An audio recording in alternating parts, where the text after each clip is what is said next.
For the first time since that Battlehawks Brahmas thriller in week 1, we finally get an XFL game on ABC again. It's been too long. I know the league has been moving some things around, trying to upgrade games from FX to ESPN2 and ESPN, but we will get an ABC game.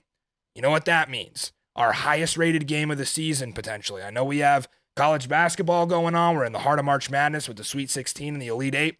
This will be a chance for the XFL to do some numbers rating-wise.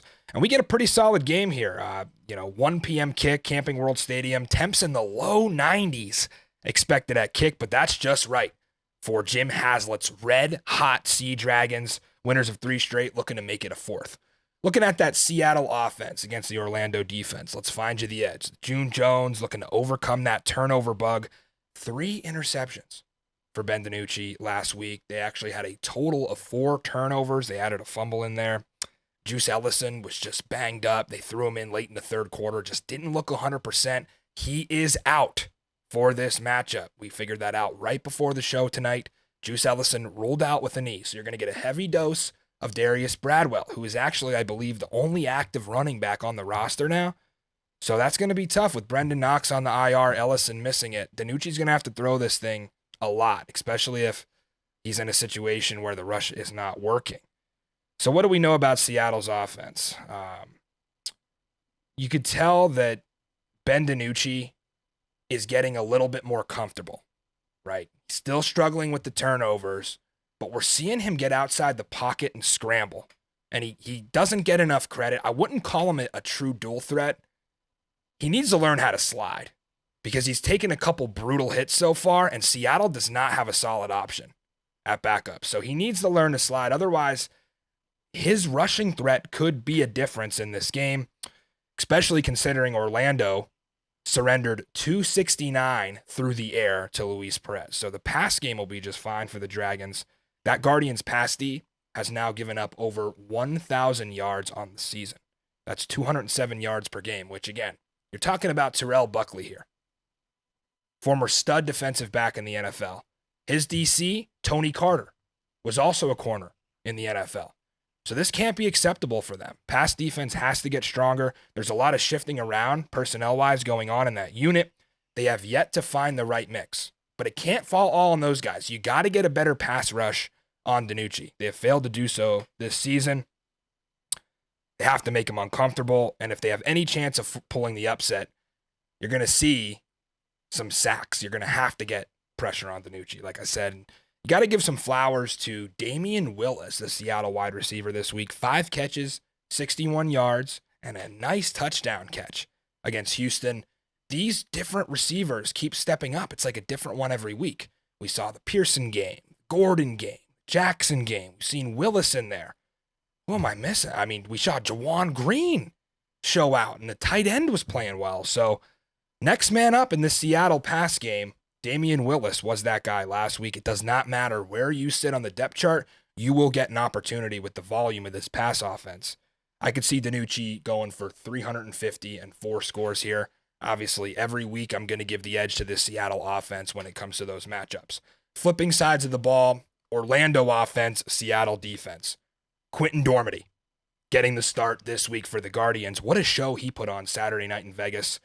22 of 25, 256 yards and 2 scores. He didn't even start the game. In fact, I think he came in late first quarter. If he would have started the game, they would have had a chance.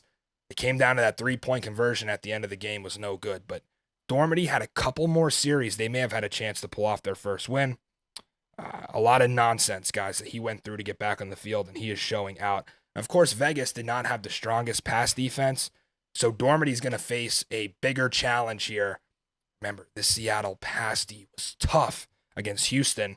They blanked Houston through 56 minutes or 58 minutes a ball game, so they're shutting them down. I think, what did Houston do in their drive chart? They had punt, fumble, punt in the first half. A.J. Smith was throwing fits. And again, this was a very successful Houston pass attack up to that point. So what is Seattle doing? What are they changing? What is Ron Zook doing to combat these pass-heavy attacks? And Orlando is going to throw another one of them at you with Cody Latimer.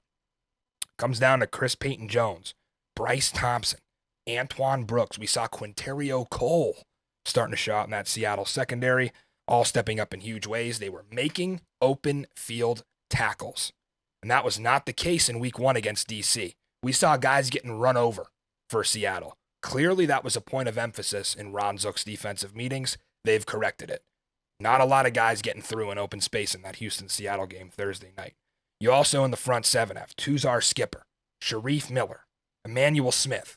All a nightmare for Quentin Dormady, especially for an Orlando pass protection that has been very fair weather. The pick is Seattle here, Zook, and I think they're going to win comfortably. I could see a 2-3 score win. The Dragons are rolling at the right time, and Orlando is going to get torched through the air. DiNucci, we saw what he did against Vegas. I think he had 380 passing yards and 4 TDs. I think he tops it on Saturday in Orlando. It's going to be hot, though. Guys will be cramping up, which you know a couple things about. Who's the pick, Zook? Surprise us all. Wow, you're picking your team against the worst team in the league. Wow. Shocker there. Mikey Manziel going to make it 3 for 3. Orlando on the money line, if you want to take a chance here, plus 320. Would anybody be out of their mind for taking that? Any value on 9.5, maybe? You took Orlando to cover last week. There's value at 9.5. There's not value on coming money from a line. Dragons fan, too. I'm more confident in your team this week than you are. How dare you, Zook? Listen, I got him by 3 touchdowns. That's a true fan being scared. That's all that is. Well, you did go through some hell the first 2 weeks of the season, so I don't blame you. Seattle has to avoid an upset. They cannot lose this game. They're firing away at the right time. You got an inexperienced staff against an experienced staff. I think Seattle is going to cover comfortably here.